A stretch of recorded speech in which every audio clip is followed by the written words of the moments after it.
Avant de plonger dans cette histoire incroyable, pensez à vous abonner à la chaîne et à activer la cloche. Ici, chaque récit a quelque chose à dire, et vous ne voudrez pas en manquer un seul. Les caméras s'allumaient une à une dans la salle d'audience du tribunal du comté de Fulton, à Atlanta. Les journalistes étaient là, les micros tendus, avides de capturer les derniers instants d'un procès qui avait bouleversé toute l'Amérique. Au centre de la salle, menottée, droite malgré tout, se tenait Alyssa Brown, une infirmière noire de 32 ans. Elle portait l'uniforme orange des détenus, mais son maintien dégageait une force tranquille qui contrastait avec l'image de « monstre » que les médias avaient construite d'elle. On l'accusait d'un crime impardonnable, le meurtre d'un nouveau-né, un bébé mort dans des circonstances mystérieuses lors d'une garde de nuit à l'hôpital Saint-Maries. Les preuves semblaient accablantes, caméras défectueuses, témoins contradictoires, et une seringue trouvée dans sa poche. Mais ceux qui la connaissaient savaient que c'était impossible. Alyssa aimait les enfants plus que tout. Elle travaillait souvent de nuit, toujours souriante, toujours attentive. Et pourtant, la justice avait parlé. Le juge, impassible, prononça la sentence. Alyssa Brown, pour le meurtre du nourrisson Emily Carter, la Cour vous condamne à la réclusion criminelle à perpétuité sans possibilité de libération conditionnelle. Un murmure parcourut la salle. La mère du bébé, effondrée, pleurait dans les bras de son mari, un homme puissant, Michael Carter, directeur de l'hôpital lui-même. Alyssa leva lentement les yeux. Son regard, calme et profond, se posa sur le couple. Puis elle se tourna vers le juge. « Votre honneur, dit-elle d'une voix douce, mais qui fit taire toute la salle. Je n'ai qu'un mot à dire avant que vous m'enfermez pour le reste de ma vie. » Le juge hocha la tête. « Allez-y. » Alyssa inspira profondément. Une larme coula sur sa joue, mais son visage resta étrangement paisible. « Vérifiez le bracelet. » Un silence lourd s'abattit dans la salle. Le juge fronça les sourcils. « Le bracelet ? Quel bracelet ? » « Celui du bébé. » répondit-elle. « Celui qu'elle portait cette nuit-là. » Les gardes la saisirent pour l'emmener, mais sa phrase resta suspendue dans l'air comme une énigme. Le procureur échangea un regard inquiet avec le juge. La mère, blême, leva la tête. Et ce fut le début d'une révélation qui allait détruire des carrières, sauver une vie, et changer la vérité elle-même. C'était une nuit d'été lourde et silencieuse, comme suspendue entre deux mondes. À l'hôpital Saint-Maries d'Atlanta, le service de néonatologie baignait dans une lumière bleutée, ponctuée du bip régulier des moniteurs cardiaques. Alyssa Brown, vêtue de sa blouse blanche, entamait son 4e quart de nuit consécutif. Ses paupières étaient lourdes, mais sa conscience restait aiguisée. Elle savait qu'ici, une seule seconde d'inattention pouvait coûter une vie. Elle s'arrêta devant la couveuse numéro 7. À l'intérieur, une petite fille au visage d'ange, Emily Carter, née prématurément, fille unique d'un couple influ. Alyssa l'observa avec tendresse. « Tu vas t'en sortir, ma belle. Tu es plus forte que tu ne le penses. » murmura-t-elle en ajustant le tube d'oxygène. Elle aimait son travail, malgré la fatigue, malgré les critiques parfois racistes qu'elle subissait en silence. Elle était la seule infirmière noire du service, mais la plus compétente. Elle en avait vu, des regards condescendants, des murmures à peine étouffés dans les couloirs. Elle n'aurait jamais dû être promue. Ils veulent juste remplir leur quota. Mais Alyssa s'en moquait. Ce qui la motivait, c'étaient les bébés. Les vies fragiles qu'elle aidait à tenir bon, jour après jour. Vers 2 heures du matin, le calme fut brisé par un cri étouffé provenant de la chambre d'Emily. Alyssa accourut. Le moniteur cardiaque s'affolait.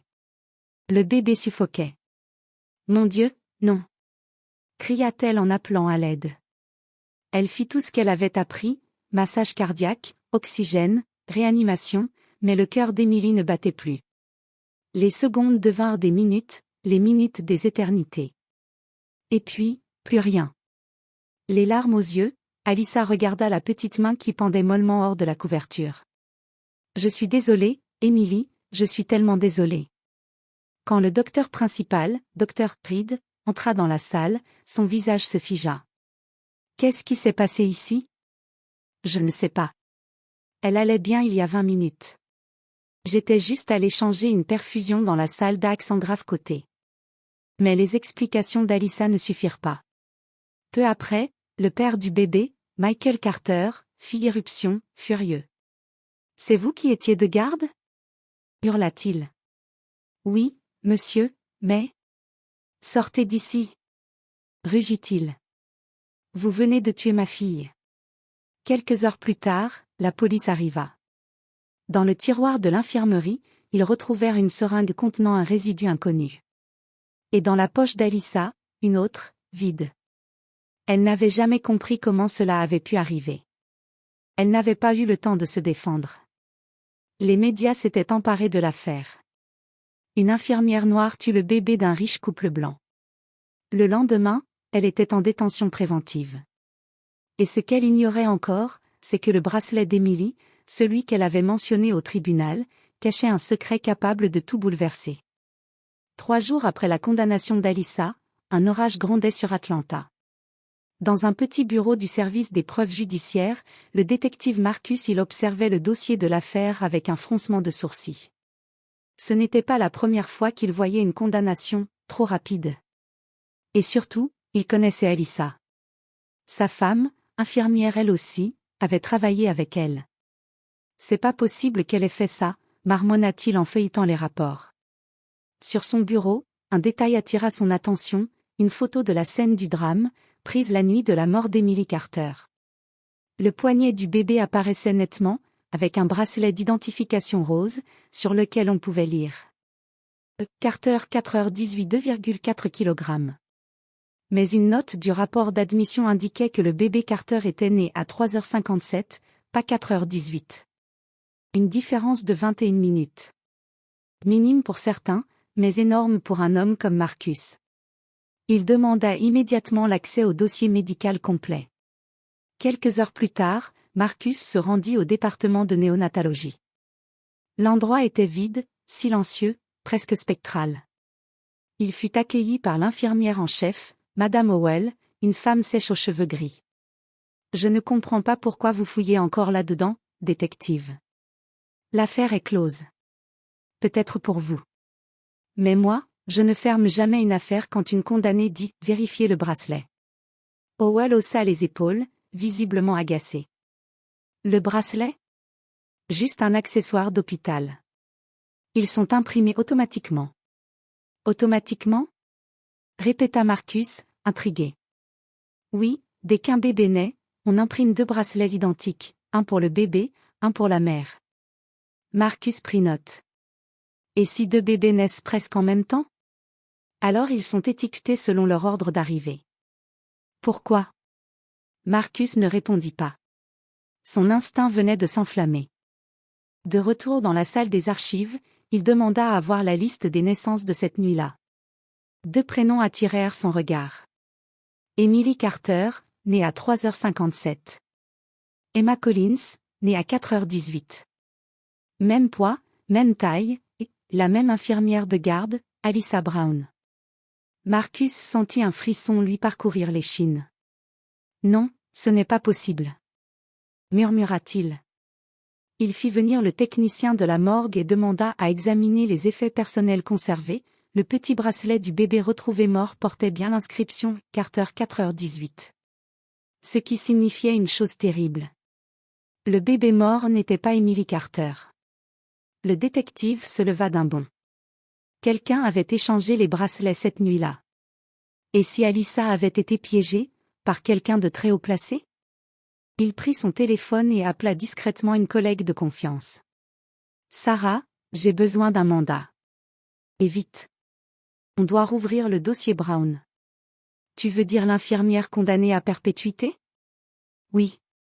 Parce que si j'ai raison, le vrai bébé Carter est encore en vie. » Le détective Marcus roulait à toute vitesse sous la pluie battante d'Atlanta. Ses essuie-glaces luttaient contre l'eau, mais son esprit allait bien plus vite que sa voiture. Tout tournait autour de cette nuit-là, 2 bébés, des bracelets échangés, et une infirmière condamnée sans preuve solide. Quelqu'un avait effacé les traces, et il était temps de les retrouver. Au dossier médical, Marcus découvrit que le bébé Emma Collins, celle née à 4h18, avait été transféré mystérieusement dans un autre hôpital 2 jours après sa naissance, sur décision administrative. Sauf qu'il n'y avait aucune signature parentale sur l'ordre de transfert. Et plus troublant encore, la mère d'Emma Collins, Rebecca Collins, était morte en couche. Aucun membre de sa famille ne s'était manifesté. Marcus comprit que quelqu'un avait profité de ce chaos pour échanger les bracelets et faire disparaître un bébé. Le lendemain, il se rendit au manoir des Carter, où vivaient Michael Carter et sa femme Victoria. La vaste demeure trônait sur les hauteurs de Buckhead, aussi froide que majestueuse. Victoria, les yeux cernés, l'accueillit avec une politesse mécanique. « Je ne comprends pas pourquoi vous venez me parler, détective. Ma fille est morte. C'est fini. Justement, Madame Carter. J'ai des raisons de croire que le bébé retrouvé cette nuit-là n'était pas le vôtre. » Elle resta figée. Son regard, un instant vide, se chargea d'un mélange d'incrédulité et de peur. « Qu'est-ce que vous dites ?» Marcus posa une photo sur la table, un bracelet rose marqué « Carter 4h18 ». « Votre fille est née à 3h57. Ce bracelet ne correspond pas. Et il existe un autre bébé né exactement à 4h18, Emma Collins. » Victoria trembla légèrement, sa voix se brisa. « Mais, si ce que vous dites est vrai, alors où est ma fille ?» Marcus hésita, puis répondit doucement. « C'est ce que je compte découvrir. » Le détective retourna au St. Mary's Hospital et chercha la trace du transfert d'Emma Collins.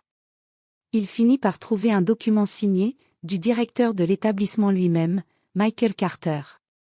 Son sang se glaça. Le père du bébé Carter a signé le transfert de l'autre enfant? Il parcourut les notes. Le bébé avait été envoyé dans une clinique privée à Savannah, où elle avait été adoptée sous un autre nom, Grace Parker. Marcus prit immédiatement la route vers Savannah. Il ne dormit pas, ne mangea pas. La vérité l'appelait. À la clinique, il demanda à voir les dossiers d'adoption. L'assistante hésita, mais l'insigne du détective fit le reste. Le dossier de Grace Parker confirma ses soupçons, empreinte identique à celle du bébé Carter, groupe sanguin correspondant à Victoria Carter. C'était bien Emily Carter, vivante. Il resta un moment assis, les yeux fixés sur le dossier, incapable de parler. Alyssa avait raison depuis le début. Elle avait été sacrifiée pour protéger le secret d'un homme prêt à tout, Michael Carter, le propre père de l'enfant, qui avait fait croire à la mort de sa fille pour dissimuler une erreur médicale commise par lui-même. Marcus ferma le dossier, serra les poings, et murmura. « Tu as condamné une innocente, Carter. Et maintenant, c'est ton tour. » Le soleil se levait à peine sur Atlanta lorsque le détective Marcus il gara sa voiture devant le tribunal fédéral.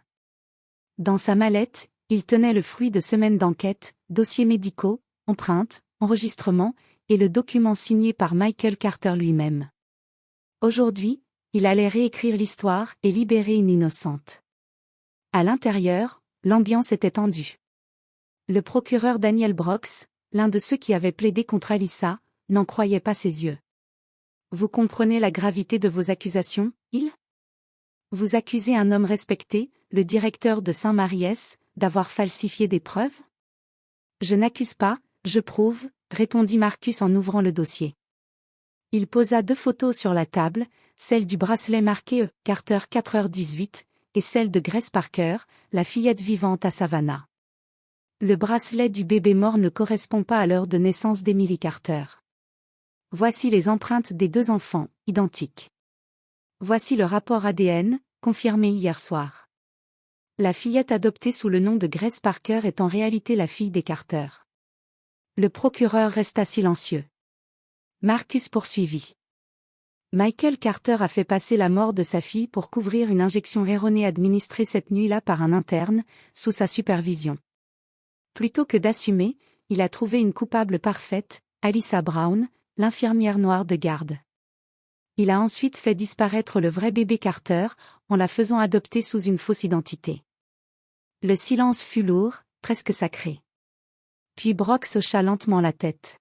« Je convoque une audience d'urgence. Cette affaire doit être rouverte. » 2 jours plus tard, la salle d'audience était pleine à craquer. Les médias, les citoyens, les collègues d'Alyssa, tous attendaient. Menottée, vêtue de l'uniforme orange, Alyssa entra, épuisée, mais encore digne. Elle ne savait pas pourquoi on l'avait ramenée ici, ni ce que Marcus avait accompli. Quand le juge frappa son marteau, le silence se fit. Marcus se leva et présenta les preuves. Chaque document, chaque photo, chaque minute d'enregistrement fut détaillée avec soin. Puis il termina par un nom. Grace Parker, née sous le nom d'Emily Carter. En vie. En bonne santé. Un murmure parcourut la salle. Victoria Carter, assise dans le public, éclata en sanglots. C'est ma fille. Oui, madame, répondit Marcus calmement. Et Alyssa Brown n'a jamais rien fait. C'est elle qui a essayé de la sauver. Le juge resta muet un instant, visiblement ému.